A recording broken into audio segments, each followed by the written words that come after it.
جس کو سارا وقت مشکل پڑی ہوتی ہے کہ میں اپنے گھر میں جا کے تو میں اپنے بیوی بچوں کا پیٹ پال سکوں، اور جب اس کے گھر میں بیماری ہوتی ہے اور پھر وہ سوچتا ہے کہ میں اب اپنے گھر میں بچوں کو کھانا کھلاؤں یا میں جا کے علاج کرواؤں، یہ میں آپ کو یقین دلا رہا ہوں کہ یہ جب کسی بھی گھر میں یہ جب مسئلہ آتا ہے، وہ گھر اپنا سب سے مشکل وقت سے گزرتا ہے۔ دنیا کی ریسرچ شو کرتی ہے کہ جو گھرانے غربت کی لکیر سے اوپر بھی ہوتے ہیں، بیماری کی وجہ سے وہ غربت کی لکیر کے نیچے چلے جاتے ہیں۔ اور یہ شوکت خانم کینسر ہاسپٹل بنانے کی وجہ یہ تھی کہ کینسر کا علاج سب سے مہنگا ہے، تو تب میں نے سوچا کہ میں صاحب حیثیت تھا، مجھے اتنی مشکل پڑی اپنی والدہ کا علاج کروانے کے لیے، تو وہ جو بیچارے غریب گھرانوں میں گھر میں وہاں جب کینسر ہوتی ہے تو اس گھر کے اوپر کیا گزرتی ہے، کیونکہ کینسر کا تو بہت مہنگا علاج ہے۔ تو یہ جو ہیلتھ کارڈ شروع ہوا ہے ساہیوال سے، اور ڈی جی خان سب سے پنجاب کا غریب علاقہ ہے، ادھر سے شروع ہوا ہے تاکہ ان کو پہلے ہیلتھ انشورنس ملے، اور انشاءاللہ دسمبر تک سارے پنجاب کے لوگوں کے پاس ہیلتھ انشورنس آ جائے گی۔ تو یہ آپ کو پتہ ہونا چاہیے کہ یہ امیر ملکوں میں، ڈیولپڈ نیشنز کے اندر بھی یونیورسل ہیلتھ کوریج نہیں ہوتی۔ یہ اللہ کی بہت بڑی نعمت ہے، اور میرا یہ ایمان ہے کہ جو ہمارا ملک بنا تھا اسلامی فلاحی ریاست، وہ اس ویژن کی طرف اب جا رہا ہے کہ عام آدمی کا سب سے پہلے علاج، اس کے بعد تعلیم۔ اب پورا زور دینا تعلیم کے اوپر ہم نے، اور تعلیم سی ایم صاحب اس کے اوپر ہم نے خاص توجہ دینی ہے کہ جو عام آدمی سرکاری اسکولوں میں جس طرح کی تعلیم مل رہی ہے اس کو کیسے اپ گریڈ کرنا ہے۔ ہم نے فیصلہ کر لیا کہ ہم ایک کورس سلیبس پاکستان میں لے کے آئیں گے۔ یہ اپریل میں جو فیڈرل گورنمنٹ اور ہم نے اپنے دو جو صوبے جدھر ہماری گورنمنٹ سے، اور اب تیسرا گلگت بلتستان، ہماری پوری کوشش ہوگی کہ ایک کورس سلیبس سب کے لیے ہو، یعنی انگلش، یہ نہیں کہ انگلش میڈیم، اردو میڈیم، دینی مدرسے، ایک ہی ملک میں 3 سلیبس چل رہے ہیں، 3 کلچر چل رہے ہیں ایک ہی ملک میں، تو انشاءاللہ ایک ہی سلیبس، کورس سلیبس سارے ملک میں اپریل سے شروع ہوگا۔ اس سے سب سے فائدہ ہوگا غریب گھرانے کے بچوں کو، اسکول کے بچوں کو اوپر آنے کے لیے ان کو موقع ملے گا۔ ابھی یہ موقع ہی نہیں مل سکتا کیونکہ ان کو وہ تعلیم ملتی ہے کہ وہ اوپر ہی نہیں آ سکتے، تو یہ دوسری ہماری کوشش ہے۔ اور یہ جو ثانیہ نشتر نے احساس پروگرام کی آپ کو جو چیزیں بتائیں، میں آپ کو سمجھانا چاہتا ہوں کہ احساس پروگرام ہے کیا۔ دیکھیں، ہر ملک میں ایک لفظ انگریزی میں استعمال کرتے ہیں سیفٹی نیٹ، کہ جو نچلا طبقہ ہے اس کے لیے، غریب لوگوں کے لیے، ہر ایک جو فلاحی ریاست ہے، مثلا ڈنمارک ہے، سویڈن ہے، ناروے، یورپ کے اندر بھی زیادہ تر ملکوں میں، انگلینڈ کے اندر ایک سیفٹی نیٹ ہوتا ہے کہ غریب آدمی اگر بیمار ہوتا ہے تو اس کو مفت علاج کی سہولت ہو۔ دوسرا کہ وہ بچوں کو تعلیم دے سکے، اگر اس کے پاس پیسہ نہیں تو مفت تعلیم اس کو بچوں کو ملنی چاہیے۔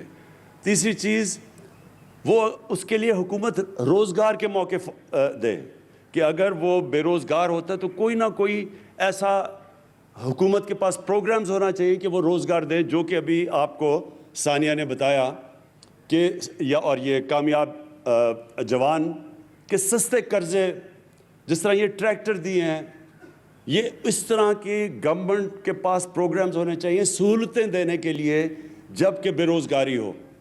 تو اور پھر ٹیکنیکل ایجوکیشن، تو یہ پورا جو احساس پروگرام ہے اس کا مطلب ہی سیفٹی نیٹ نچلے والے طبقے کو دینا۔ اور آج میں کل ٹی وی پروگرام دیکھ رہا تھا تو میں اس وقت لیبنان میں لوگ سڑکوں کے اوپر ہیں، توڑ پھوڑ ہو رہی ہے، یعنی ٹیئر گیس پھینکی جا رہی ہے. تو میں دیکھ رہا تھا کہ ان کا مطالبہ کیا ہے. ایک مطالبہ جو لوگ سڑکوں کے اوپر نکل کے مظاہرے کر رہے ہیں, ایک مطالبہ ان کا یہ ہے کہ جب وہاں کرونا کو روکنے کے لیے لاک ڈاؤن لگایا گیا لیبنان میں, تو گورنمنٹ نے جو پیسے بانٹے اس ٹائم پہ, انہوں نے کہا وہ پیسے صحیح نہیں بانٹے گئے, سیاسی بنیاد کے اوپر پیسے بانٹے گئے. اور وہ لوگ احتجاج کر رہے ہیں کہ منصفانہ اور شفافیت سے وہ پیسہ نہیں بانٹا گیا, اس لیے وہ سڑکوں پہ ہیں.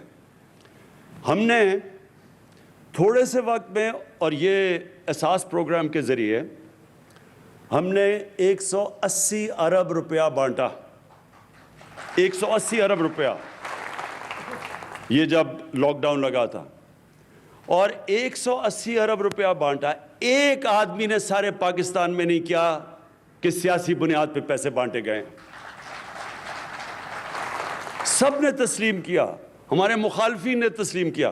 حیرت کی بات یہ ہے کہ سندھ میں جو ہمارا صوبہ نہیں ہے, وہاں سندھ کی آبادی سے زیادہ پیسے بانٹے گئے, حالانکہ پیپلز پارٹی کا صوبہ تھا, کیونکہ صرف اور صرف میرٹ کے اوپر ڈسٹریبیوشن ہوئی. تو یہ جو آپ کا بھی پروگرام ہے عثمان ڈار کامیاب جوان کا, اس میں جتنی میرٹ ہوگی اتنا یہ پروگرام کامیاب ہوگا. جو لوگوں کو آپ پیسے جو چیزیں بانٹیں گے, یہ جس طرح آپ نے یہ جو ٹریکٹرز کا کہا, اور جو آپ بھی باقی قرضے دے رہے ہیں تاکہ لوگ اپنی بزنسز شروع کر سکیں, تو اس کے اوپر مجھے پتہ ہے آپ کا سارا سسٹم, اور اس لیے مجھے اعتماد ہے کہ اس میں لوگ جو بھی اس کا فائدہ اٹھائیں گے وہ میرٹ کے اوپر, اس کے اندر کوئی کسی قسم کی سیاسی افیلیشن یا کوئی فیورٹزم نہیں ہوگی. اور یہی وجہ سے انشاءاللہ آپ کا پروگرام بہت کامیاب ہوگا. اور یہ ایک منٹ, اور میں جو امین اسلم جو آپ نے ابھی کیا, ایک بات کر لو بات.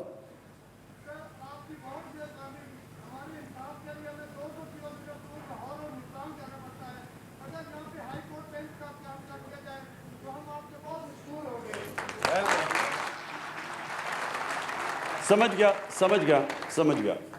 یہ بالکل ٹھیک ہے. دیکھیں ہماری کوششیں, جو لوکل گورنمنٹ سسٹم بھی اب ہمارا تحریک انصاف لے کے آ رہی ہے, بالکل ایک نیا لوکل سسٹم ہے.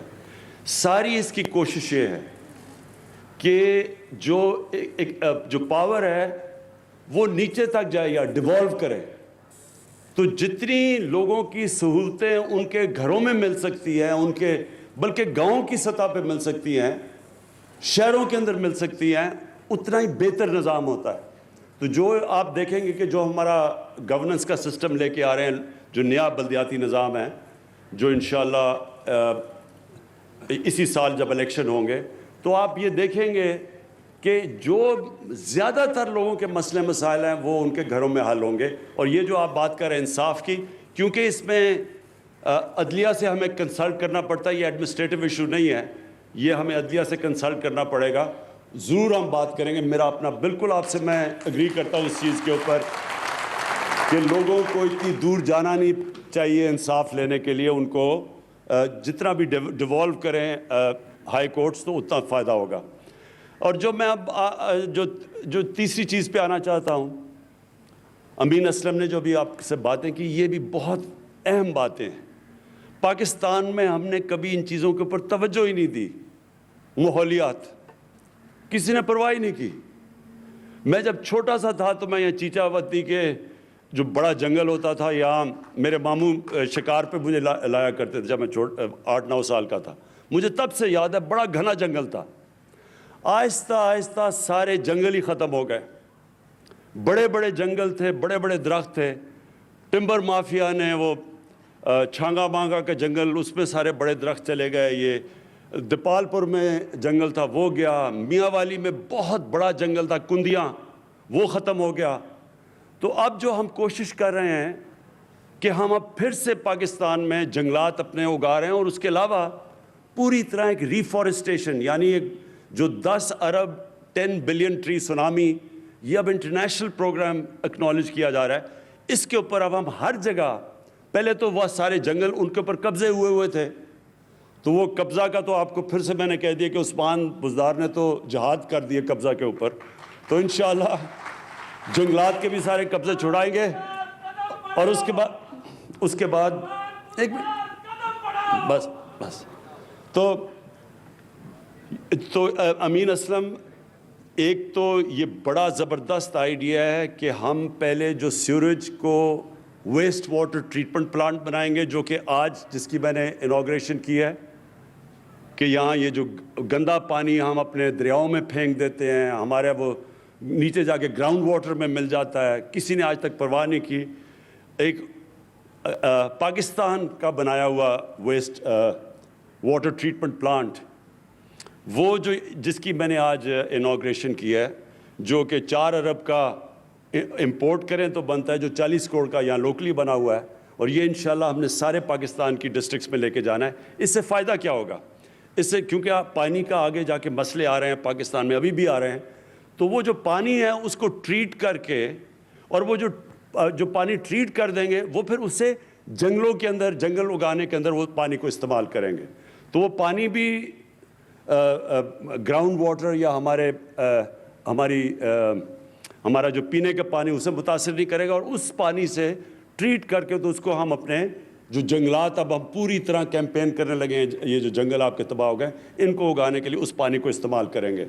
ساتھ ساتھ جو امین اسلم نے بات دوسری بھی کی کہ یہ بڑا افسوسناک ہے کہ سارے باہر سے کولا امپورٹ کرتے ہیں، وہ سارا کولا ادھر سے ٹرین میں آتا ہے ساہیوال تک. اصولوں تو یہ پلانٹ اگر بنانا ہی تھا کولے کے اوپر پاور پلانٹ، تو یہ سمندر کے پاس بناتے تاکہ اتنی دور کولا لانا نہ پڑتا. لیکن اس کے ہم جو سٹڈی کر رہے ہیں، بڑے برے ماحولیات کے اوپر اثرات ہیں، تو اس کے اوپر بھی آگے اسٹریٹجی بنا رہے ہیں. لیکن کوشش اب یہ ہے کہ یہاں ریفارسٹیشن بہت زیادہ آپ کے درخت اگائے جائیں تاکہ وہ آپ کی ماحول کو، آپ کی پولوشن لیولز کم کریں. جو آخر میں سب سے امپورٹنٹ چیز ہے آپ کے لیے، دیکھیں ساہیوال کے لوگوں کے لیے جو سب سے امپورٹنٹ چیز ہے، مجھے پتہ ہے آپ نے یہ سڑک کی بات کی، میں نے ان کو کہا کہ اس کی پوری فیزیبلٹی ہمیں دیں، کیونکہ میں ایسے تو نہیں کہہ سکتا، مجھے تو نہیں پتہ ابھی تک جتنے زیادہ آپ نے اناؤنس کر دیے ہیں، جتنے اربوں کے پروجیکٹس، اب پتہ نہیں کہ پیسہ ہے بھی، میں ایسے تو آپ کو اناؤنس ہی کرنے لگا تالیاں بجوانے کے لیے. لیکن جب مجھے پتہ چل جائے گا کہ ان کے پاس یہ فیزیبل ہے، پیسہ ہے، تو مجھے پتہ ہے اس سڑک کی بڑی ضرورت ہے، بڑا فائدہ ہوگا ساہیوال کو. انشاءاللہ یہ اس کو ہم پرائرٹی بیسس کے اوپر آپ کے لیے یہ جو 2 سڑکوں کی بات کی وہ بھی بنائیں گے. لیکن جی نہیں 3-4 چیزیں نہیں، ایک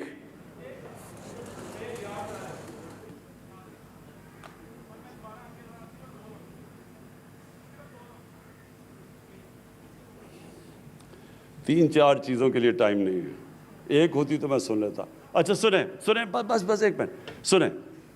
دیکھیں جی، آخر میں امپورٹنٹ یہ ہے کہ جو آپ نے بڑی زبردست بات کی کہ یہاں انڈسٹریل اسٹیٹ بنانی ہے آپ کے لیے. اصل روزگار نوجوانوں کو انڈسٹریل اسٹیٹ سے ملے گا. اس وقت پاکستان کو ہم بڑی دیر کے بعد انڈسٹریلائز کرنے کی کوشش کر رہے ہیں. اللہ کا کرم ہے کہ ہماری پالیسیز کی وجہ سے آج فیصل آباد میں، گجرانوالہ میں، سیالکوٹ کے اندر اس وقت ٹیکسٹائل کے لیے، ٹیکسٹائل فیکٹریوں کو ورکر نہیں مل رہا ہے، مزدور نہیں مل رہا ہے. ساری ٹیکسٹائل ہماری انڈسٹری اس وقت چل پڑی ہے. ہماری کنسٹرکشن انڈسٹری انشاءاللہ اٹھ گئی ہے. تو ہماری اب کوشش یہ ہے کہ انڈسٹریلائز، اور آپ کے لیے، اس علاقے کے لیے وہ انڈسٹری جو ایگرو بیسڈ ہے، اس کے اوپر اب ہم پورا کام کر رہے ہیں کہ آپ کی انڈسٹریل اسٹیٹ پوری ڈیولپ کریں. اس کے لیے ہم پورا کام کر رہے ہیں. زمین کا بھی ہم نے نشاندہی کر لی ہے، اور انشاءاللہ جو ٹرانسفارمیشن آئے گی فیصل آباد کی، وہ اصل میں جب آپ کی انڈسٹریل اسٹیٹ کام کرنا شروع کرے. میں اور ایگریکلچر اور زراعت کے لیے میں یہ کہنا چاہتا ہوں کہ ایک بڑی پالیسی لے کے آ رہے ہیں ہم، ایک لانگ ٹرم پالیسی، پہلی دفعہ کیونکہ اس وقت ہم نے اپنی جو اصل چیز اس کو اٹھانی چاہیے تھی پاکستان میں زراعت، اس کے اوپر توجہ ہی نہیں دی، نہ اس کے اوپر کوئی ریسرچ کی ہے. لیکن ہماری اس وقت خوش قسمتی یہ ہے کہ چائنا کے ساتھ اکنامک جو ہمارا سی پیک کا جو ان کے ساتھ اگریمنٹ یا سی پیک کے اندر اگریمنٹس چل رہی ہیں، اس کے اندر ہم نے اب ایگریکلچر کو، اپنی زراعت کو شامل کر لیا ہے. تو چائنا سے یہ سمجھنا چاہیے کہ ان کی ریسرچ ہمارے سے بہت آگے نکل چکی ہے سیڈ ڈیولپمنٹ میں، لیکن خاص طور پہ لائف سٹاک، کیونکہ ساہیوال مشہور ہے، اپنی ساہیوال کی گائے مشہور ہے ہر جگہ. آپ کو پتہ ہونا چاہیے کہ چائنا کے اندر جو کی گائے دودھ دیتی ہے وہ 6 گنا زیادہ ہے پاکستان سے. تو یہ سوچ لیں کہ ہم اپنی اگر ساہیوال یہیں شروع کر دیں، اپنی گائے کی کوالٹی امپروو کرنی شروع کر دیں، اور ہمیں پورا مدد کرنے کے تیار ہے چائنا، تو آپ سوچ لیں کہ یہاں دودھ کی پروڈکشن کدھر پہنچ سکتی ہے. اور پھر دوسرا جو ہماری جو زراعت کے اندر جو چائنا کے اندر پروڈکشن ہے، ان کی جو پیداوار ہے گندم میں، باقی جو ان کی کراپس ہے، وہ ہمارے سے کئی گنا زیادہ ہے. تو ہم نے اب پوری ٹیکنالوجی کی طرف جانا ہے اور پوری توجہ دینی ہے کہ اپنی زراعت کو ہم اٹھائیں، کیونکہ 60s کے بعد جب وہ میکسی پاک آئی تھی اور ریولوشن آئی تھی ہماری زراعت کے اندر، اس کے بعد کبھی بھی توجہ نہیں دی گئی. تو ایک طرف آپ کے لیے انڈسٹریل اسٹیٹ بنا رہے ہیں، دوسری طرف انشاءاللہ اپنی زراعت کے اوپر پورا زور لگائیں گے. اور انشاءاللہ ساہیوال وہ جگہ ہے، میں ویسے آپ کو آخر میں بات کر دوں، ساہیوال وہ جگہ ہے جو میں اپنی زندگی کا پہلا ریپرزینٹیٹیو کرکٹ میچ 16 سال کی عمر میں ساہیوال میں کھیلا تھا. شکریہ.